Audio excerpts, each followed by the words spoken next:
ರಾಜ್ಯದಲ್ಲಿ ಸುಭದ್ರ ಬಹುಮತದ ಸರ್ಕಾರ ರಚನೆಗೆ ರಾಜ್ಯದ ಮತದಾರರು ಮನಸ್ಸು ಮಾಡುದು. ಅಲ್ಲಿಗೆ ಆಡಳಿತ ಸುಸೂತ್ರವಾಗಿ ನಡೆಯುತ್ತೆ, ಜನಪರವಾಗಿ ಸರ್ಕಾರ ಇರುತ್ತೆ ಅನ್ನೋ ನಿರೀಕ್ಷೆ.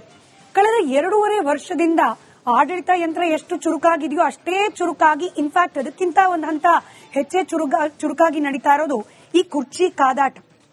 ಇದರ ಕ್ಲೈಮ್ಯಾಕ್ಸ್ ಅನ್ನ ಬರೆಯುವ ಸ್ಕ್ರಿಪ್ಟ್ ರೈಟರ್ಸ್ ಕಾಂಗ್ರೆಸ್ನ ಹೈಕಮಾಂಡ್ ಅಂತ ಹೇಳಿ ಬಹುತೇಕ ಕಾಂಗ್ರೆಸ್ನ ರಾಜ್ಯ ಘಟಕದ ಎಲ್ಲಾ ನಾಯಕರು ಹೇಳ್ತಿದ್ರು ಕೂಡ ಯಾಕೋ ಏನೋ ಹೈಕಮಾಂಡ್ ಒಂದು ಸ್ಪಷ್ಟವಾದ ಕ್ಲೈಮ್ಯಾಕ್ಸ್ ಸೀನ್ ಅನ್ನ ಬರೆಯುವ ಪ್ರಯತ್ನಕ್ಕೆ ಕೈ ಹಾಕ್ತಾ ಇಲ್ಲ.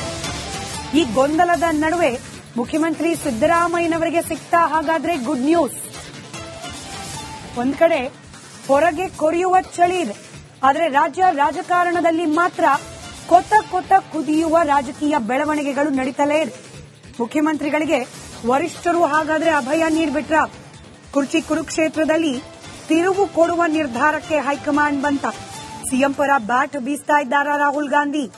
ಮೊನ್ನೆ ಅಧಿವೇಶನದ ಸಂದರ್ಭದಲ್ಲೂ ಕೂಡ ಸಿದ್ದರಾಮಯ್ಯನವರು ಸೂಕ್ಷ್ಮವಾಗಿ ಇದೇ ವಿಚಾರವನ್ನು ಹೇಳಿದ್ರು. ಹೈಕಮಾಂಡ್ ನನಗ್ ಗೊತ್ತಿರೋ ಹಾಗೆ ನನ್ನ ಪರವಾಗಿದೆ ಅಂತ ಹೇಳಿ, ಹೈಕಮಾಂಡ್ ನಾಯಕರು ಹೇಳೋವರೆಗೂ ನಾನೇ ಸಿಎಂ ಅಂತ ಹೇಳಿ.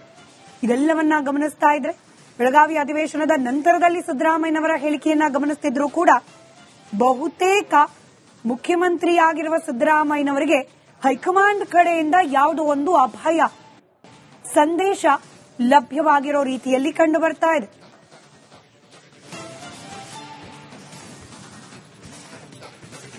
ಇನ್ನು ಇವತ್ತಿನ ಪವರ್ ಪಾಲಿಟಿಕ್ಸ್ ನಲ್ಲಿ ಈ ಕ್ಷಣದ ರಾಜಕೀಯ ವಿದ್ಯಮಾನಗಳನ್ನ ಮತ್ತಷ್ಟು ಇನ್ ಡೀಟೇಲ್ ಆಗಿ ನಮ್ಮ ಮುಂದೆ ವಿವರಿಸಲಿಕ್ಕೆ ನಮ್ಮ ಜೊತೆ ರಾಜಕೀಯ ವಿಶ್ಲೇಷಕರು ಹಾಗೆ ಹಿರಿಯ ಪತ್ರಕರ್ತರಾದ ಬಸವರಾಜ್ ಇಟ್ನಾಳ್ ಅವರು ಸಂಪರ್ಕದಲ್ಲಿದ್ದಾರೆ. ಸರ್ ನಮಸ್ಕಾರ, ಕಾರ್ಯಕ್ರಮಕ್ಕೆ ಸ್ವಾಗತ. ನಮಸ್ಕಾರ. ಈ ಹೈಕಮಾಂಡ್ ಸ್ಕ್ರಿಪ್ಟ್ ಬರಿಬೇಕು, ಆದ್ರೆ ಸ್ಕ್ರಿಪ್ಟ್ ಬರೆಯೋಕೆ ಪೆನ್ ಇಲ್ವೋ, ಪೆನ್ನಲ್ಲಿ ಲಿಂಕ್ ಇಲ್ವೋ, ಹಾಳೆ ಸಿಕ್ತಿಲ್ವೋ ಗೊತ್ತಿಲ್ಲ. ಈ ಕ್ಲೈಮ್ಯಾಕ್ಸ್ ಅನ್ನೋದು ಈ ಕುರ್ಚಿ ಕದನಕ್ಕೆ ಯಾವಾಗ ಅನ್ನೋ ಪ್ರಶ್ನೆ. ಈ ಪ್ರಶ್ನೆ ನಡುವೆ ಸಿದ್ದರಾಮಯ್ಯನವರು ನನಗೆ ಗ್ರೀನ್ ಸಿಗ್ನಲ್ ಬಂದಿದೆ ಅನ್ನೋ ರೀತಿಯ ಅರ್ಥದ ಮಾತುಗಳನ್ನ ಆಡ್ತಿರೋದು. ಇದನ್ನ ಯಾವ ರೀತಿ ಗಮನಿಸಬೇಕು ಮತದಾರರು? ಸ್ಕ್ರಿಪ್ಟ್ ಬರೆಯೋದಕ್ಕೆ ಪೆನ್ನು, ಪೇಪರು, ಇಂಕು ಬಹಳ ಸರಳ ಸೌಲಭ್ಯಗಳು. ಬಹಳ ಮುಖ್ಯವಾಗಿ ಬೇಕಾಗಿರೋದು ಇಮ್ಯಾಜಿನೇಟಿವ್ ಥಿಂಕಿಂಗ್, ಒಂದು ವೈಚಾರಿಕತೆ ಬೇಕಾಗತ್ತೆ. ಆ ಒಂದು ವೈಚಾರಿಕತೆ ಕಾಂಗ್ರೆಸ್ ಹೈಕಮಾಂಡ್ ಅಲ್ಲಿ ಕೊರತೆ ಇದೆ ಅಂತ ಕಾಣ್ತಾ ಇದೆ ಇವತ್ತಿನ ಬೆಳವಣಿಗೆ ನೋಡಿದ್ರೆ. ಯಾಕಂದ್ರೆ ಖರ್ಗೆ ಅವರು ಹೇಳ್ತಾರೆ, ಇದು ಸ್ಥಳೀಯವಾಗಿ ಉಂಟಾದ ಗೊಂದಲ ಸ್ಥಳೀಯವಾಗಿ ಬಗೆಹರಿಸಿಕೊಳ್ಳಿ ಅಂತ. ಅದು ಹೆಂಗೆ ಸ್ಥಳೀಯವಾಗಿ ಉಂಟಾಗಿದೆ ಗೊಂದಲ? ಇದು ಯಾಕೆ ಇಷ್ಟು ದಿನ ಸುಮ್ಮನಿದ್ದುಕೊಂಡು ನಾವು ಹೈಕಮಾಂಡ್ ಹಿಂದೆ ಏನ್ ಹೇಳಿದ್ರು, ಹೈಕಮಾಂಡ್ ಅಲ್ಲಿ ಇದು ಬಗೆಹರಿತದೆ, ನೀವು ಸ್ಥಳೀಯ ನಾಯಕರು ಮಾತಾಡಬೇಡಿ ಅಂತ ಹೇಳ್ತಾರೆ. ಈಗ ನೋಡಿದ್ರೆ ಸ್ಥಳೀಯವಾಗಿ ಬಗೆಹರಿಸಿಕೊಳ್ಳಿ ಅಂತ ಹೇಳ್ತಾರೆ. ಈ ರೀತಿಯ ಗೊಂದಲಕಾರಿ ಹೇಳಿಕೆಗಳು ಮತ್ತು ಈ ರೀತಿಯ ಒಂದು ಬದಲಾವ ಒಂದು ರೀತಿಯ ಸ್ಥಿರ ಇಲ್ಲದ ಒಂದು stand, political stand of the high command ಇನ್ನೂ ಕೂಡ ಕಾಂಗ್ರೆಸ್ ಪ್ರಾದೇಶಿಕ ಪಕ್ಷವನ್ನ, ಕರ್ನಾಟಕ ಸರ್ಕಾರವನ್ನ, ಇಲ್ಲಿನ ಸಿದ್ದರಾಮಯ್ಯ ಮತ್ತು ಡಿ ಕೆ ಶಿವಕುಮಾರ್ ಮಧ್ಯದ ಒಂದು ಏನಂತಾರೆ ಒಂದು ರೀತಿಯ ಕುರ್ಚಿ ಕದನವನ್ನ ಇನ್ನೂ ತೀಕ್ಷ್ಣಗೊಳಿಸಬಹುದೇ ವಿನ ಕಡಿಮೆ ಶಮನಗೊಳಿಸೋದಿಲ್ಲ. ಯಾಕಂದ್ರೆ ಕಾಂಗ್ರೆಸ್ ಹೈಕಮಾಂಡ್ ಇಲ್ಲಿಗೂ ಕೂಡ ಒಂದು ಯಾವುದೋ ಒಂದು ನಿಲುವನ್ನ ತಳೆದಿಲ್ಲ ಅಂತಂಗ ಆಯ್ತಲ್ಲ. ಈಗ ಅದಕ್ಕೆ ಹೊಂದಿಕೊಂಡಂಗೆ ನೀವು ಹೇಳಿದಂಗೆ ಸಿದ್ದರಾಮಯ್ಯ ಹೇಳ್ತಾರೆ, ಇಲ್ಲ ನಾವು ಹೈಕಮಾಂಡ್ ಜೊತೆಯಲ್ಲೇ ಮಾತಾಡಬೇಕು, ರಾಹುಲ್ ಗಾಂಧಿ ಅವರೇ ಇದಕ್ಕೊಂದು ಪರಿಹಾರ ಕೊಡಬೇಕು ಅಂತ. ಅದರ ಅರ್ಥ ಏನು? He has certain indications, he wants it to be confirmed by Rahul Gandhi or Sonia Gandhi publicly. ಅಲ್ಲಿಗೆ ಪದೇ ಪದೇ ಈ ಹೇಳಿಕೆಗಳು ಮತ್ತು ಈ ರೀತಿಯ ಒಂದು ಬನ ರಾಜಕೀಯದ ಒಂದು ಯುದ್ಧ ನಿಲ್ತದಲ್ವಾ, ಅದು ಸಿದ್ದರಾಮಯ್ಯನವರ ಹೇಳಿಕೆಯಿಂದ ಮರ್ಮ ಇದ್ದಿತ್ತು. ಆದ್ರೆ ಈಗ ಖರ್ಗೆ ಅವರು ಹೇಳಿದ್ರಲ್ಲ, ನನಗಂತೂ ಆಶ್ಚರ್ಯ ಆಯ್ತು. ಇದು ಸ್ಥಳೀಯವಾಗಿ ಉಂಟಾದ ಗೊಂದಲ ಸ್ಥಳೀಯವಾಗಿ ಬಗೆಹರಲಿ ಅಂದ್ರೆ ಮತ್ತೆ ಯಾಕೆ ಹೈಕಮಾಂಡ್ ತೀರ್ಮಾನ ತಗೊಳ್ತಿದೆ ಅಂತ ಖರ್ಗೆ ಅವರು ಹೇಳಿದ್ರು ಒಂದು 6-7 ತಿಂಗಳ ಹಿಂದೆ. ಯಾಕೆ ಹೈಕಮಾಂಡ್ ಕರೆದಾಗ ಬರ್ಲಿ ಅಂತ ಹೇಳಿದ್ರು? ಯಾಕೆ Rahul Gandhi D K Shivakumar message ಕಳಿಸ್ತಾರೆ, ಐ ಕಾಲ್ ಯು ವೇಟ್ ಅಂತ? ಏನಿದ್ರ ಅರ್ಥ? ಒಟ್ಟಾರೆಯಾಗಿ ಕಾಂಗ್ರೆಸ್ ಹೈಕಮಾಂಡಿನ ಹದ್ದು ಮೀರಿ ಹೋಗ್ತಾ ಇದೆ ಕರ್ನಾಟಕ ರಾಜ್ಯದ ರಾಜಕೀಯ ಪರಿಸ್ಥಿತಿ ಅಂತ ಹೊರನೋಟಕ್ಕಂತೂ ಕಾಣುತ್ತೆ. ಈಗ ಇದರ ಪರಿಣಾಮ ಮುಂದಿನ ದಿನ ಏನಾಗಬಹುದು ದೇವರಿಗೆ ಗೊತ್ತು. ನಿಜ ಬಸವರಾಜ್ ಸರ್, ಬಟ್ ಈ ಗೊಂದಲಗಳು ಯಾರಿಂದ ಸೃಷ್ಟಿ ಆಗ್ತಿದೆ, ಯಾಕಾಗಿ ಅಂತ ಈಗ ಎಲ್ಲವನ್ನ ಕೂಡ ಸ್ಥಳೀಯ ಮಟ್ಟದಲ್ಲೇ ನಿರ್ಧರಿಸಿಕೊಳ್ಳಿ ಅನ್ನೋದೇ ಹೈಕಮಾಂಡ್ ನ ನಿರ್ಧಾರ ಆಗಿದ್ರೆ ಇಷ್ಟು ದಿನಗಳ ಕಾಲ ಕಾದಿದ್ದು ಯಾಕೆ? ಈ ಬ್ರೇಕ್ಫಾಸ್ಟ್ ಮೀಟಿಂಗ್ಗಳು ಯಾಕೆ? ಅಧಿವೇಶನ ಆದ್ಮೇಲೆ ದೆಹಲಿಗೆ ಕರೆಸ್ಕೊಳ್ತೀವಿ ಅನ್ನೋ ಸಂದೇಶ ಯಾಕೆ? ಅಥವಾ ಈಗ ಏನಾದ್ರೂ ಹೈಕಮಾಂಡ್ ನಿರ್ಧಾರವನ್ನ ಬದಲಾಯಿಸಿದೆ ಅಂದ್ರೆ ಅದಕ್ಕೇನ್ ಕಾರಣ ಇರಬಹುದು? ಅಂದ್ರೆ ಒಟ್ಟಾರೆ ಕನ್ಫ್ಯೂಷನ್ಗೆ ಕಾರಣವಾಗ್ತಿರೋರು ಯಾರು ಅಂತ?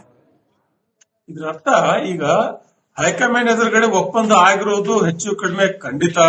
ಅದಾದ ಮೇಲೆ ಸ್ಪಷ್ಟವಾಗಿ ಖರ್ಗೆ ಅವರು ಹೇಳಿದ್ರು, ನೀವು ಯಾರು ಇದ್ರ ಬಗ್ಗೆ ತಲೆ ಕೆಡಿಸ್ಕೋಬೇಡಿ, ಇದ್ರ ಬಗ್ಗೆ ಮಾತಾಡಬೇಡಿ, ಪಾರ್ಟಿ ಹೈಕಮಾಂಡ್ಗೆ ಅವ್ರು ಬಗೆಹರಿಸ್ತಾರೆ ಅಂತ. ಆಮೇಲೆ ಒಂದ್ಸತಿ ಹೇಳ್ತಾರೆ, ಮೊನ್ನೆ ಒಂದ್ ತಿಂಗಳ ಹಿಂದೆ ಕಾಣುತ್ತೆ, ಅಧಿವೇಶನದ ಮುಂಚೆನೆ, ನನ್ನ ಹತ್ರ ಏನಿಲ್ಲಪ್ಪ ಪಾರ್ಟಿ ಹೈಕಮಾಂಡ್ ಬಗೆಹರಿಸ್ತದೆ ಅಂತ. ಈಗ ನೋಡಿ ಸ್ಥಳೀಯವಾಗಿ ಅಂತ ಹೇಳ್ತಾರೆ. ಏನಾಗಿದೆ, ಈ ಹೈಕಮಾಂಡ್ ಈ ವಿವಾದದ ಪ್ರಮುಖ ಭಾಗ, ಕೇಂದ್ರ ಭಾಗ. ಅದು ಈ ಇಡೀ ವಿವಾದದ ಕೇಂದ್ರ ಬಿಂದು ಹೈಕಮಾಂಡ್. ಪಾರ್ಟಿ ಹೈಕಮಾಂಡ್ ಮುಂದೆ ಏನು ಮಾತುಕತೆ ಆಗಿದೆ ಮೇ 2023 ಅದನ್ನ ಪಾರ್ಟಿ ಹೈಕಮಾಂಡ್ ಸ್ಪಷ್ಟಪಡಿಸಬೇಕು. ಇದು ಸ್ಥಳೀಯವಾಗಿ ಯಾಕೆ ಸುಮ್ಮನೆ ಯಾಕೆ ಸಿದ್ದರಾಮಯ್ಯ ಆಗ್ಲಿ ಡಿ ಕೆ ಶಿವಕುಮಾರ್ ಆಗ್ಲಿ ಊಹಿಸಿಕೊಂಡು ಕಲ್ಪಿಸಿಕೊಂಡು ಈ ತರ ಮಾತಾಡಕ್ ಹೋಗ್ತಾರೆ? ಡಿ ಕೆ ಶಿವಕುಮಾರ್ ಹೇಳಿದ್ರು, ನಾನು ಸಿದ್ದರಾಮಯ್ಯ ಒಂದು ಒಪ್ಪಂದಕ್ಕೆ ಬಂದಿದ್ದೇವೆ ಅಂತ ಹೇಳಿ. ಮತ್ತೆ ಸಿದ್ದರಾಮಯ್ಯ ಹೇಳ್ತಾರೆ ಹೈಕಮಾಂಡ್ ತೀರ್ಮಾನ ಅಂತಿಮ ತೀರ್ಮಾನ ಅಂತ. ಹಾಗಾದ್ರೆ ಹೈಕಮಾಂಡೇ ಇಲ್ಲ ಈ ಪಕ್ಷಕ್ಕೆ. ಏನಾಗಿದೆ ಅಂದ್ರೆ ಸ್ಮಿತಾ, ಮೊನ್ನೆ ಬಿಹಾರ್ ಚುನಾವಣೆ ನಂತರದ ದಿನಗಳಲ್ಲಿ ಕಾಂಗ್ರೆಸ್ ಹೈಕಮಾಂಡ್ ತುಂಬಾ ದುರ್ಬಲ ಆಗಿದೆ ಒಂದು. ಆಮೇಲೆ ಈ ಎರಡೂ ಪ್ರಬಲ ನಾಯಕರನ್ನ, ಡಿ ಕೆ ಶಿವಕುಮಾರ್ ಮತ್ತು ಸಿದ್ದರಾಮಯ್ಯ ತರದ ಪ್ರಬಲ ನಾಯಕರುಗಳನ್ನ ಸರಿಯಾಗಿ ಹದ್ದುಬಸ್ತಿನಲ್ಲಿ ಇಡುವಷ್ಟು ತಾಕತ್ತನ್ನ ಪಾರ್ಟಿ ಹೈಕಮಾಂಡ್ ಉಳಿಸಿಕೊಂಡಿಲ್ಲ. ಅದೇ ರೀತಿ ಅದೇ ಅರ್ಥದಲ್ಲಿ ನೀವು ಮೊದಲೇ ಇಂಟ್ರೋನಲ್ಲಿ ಹೇಳಿದ್ರಲ್ಲ, ಖರ್ಗೆ ಅವರು ಕೂಡ ಎಲ್ಲೋ ಒಂದು ಕಡೆ ವೀಕ್ ಆಗಿಬಿಟ್ಟಿದ್ದಾರೆ. ಇದು ಅವರ ಕೈಯನ್ನು ಮೀರಿ ಹೋದಂಗಿದೆ. ಇದು ಕಾಂಗ್ರೆಸ್ ಹೈಕಮಾಂಡ್ ಕೈ ಮೀರಿ ಹೋಗಿದ್ ಮಾತ್ರ ಅಲ್ಲ, ಖರ್ಗೆ ಅವರ ಕೈ ಮೀರಿ ಹೋಗುವ ಲಕ್ಷಣ ಇದೆ.